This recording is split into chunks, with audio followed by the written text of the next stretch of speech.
In the bustling city of London, during the mid-1930s, the famous author George Orwell found himself in quite the peculiar predicament.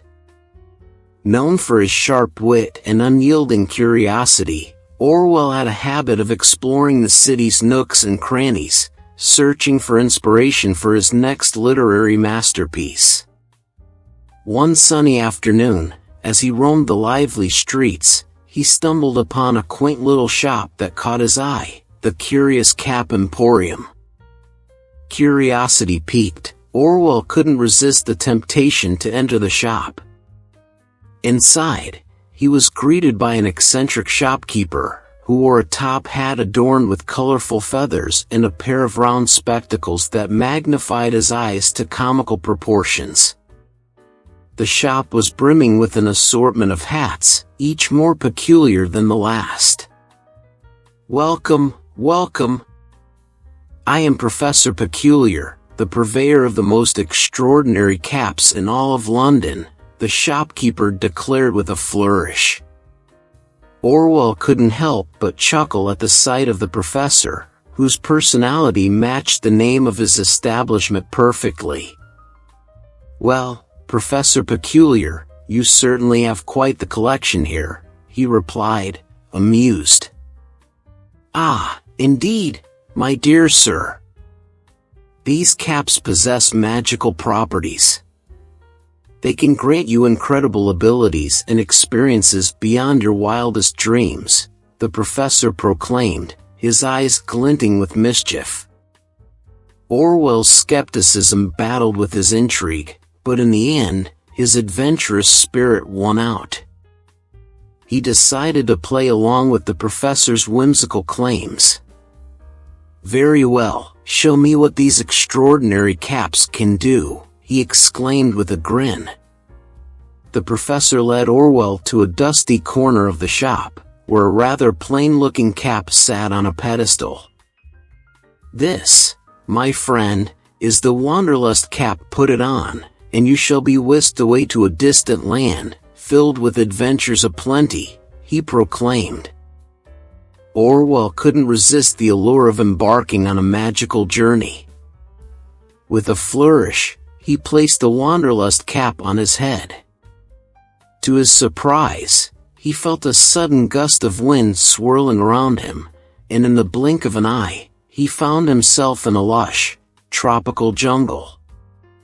Amazed and bewildered, Orwell took in the sights and sounds of the unfamiliar surroundings.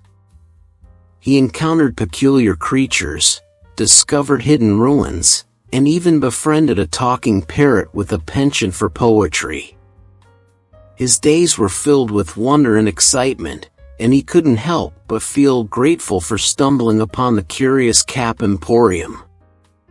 However, as the days turned into weeks, Orwell began to notice something peculiar. He was the only human in this magical jungle.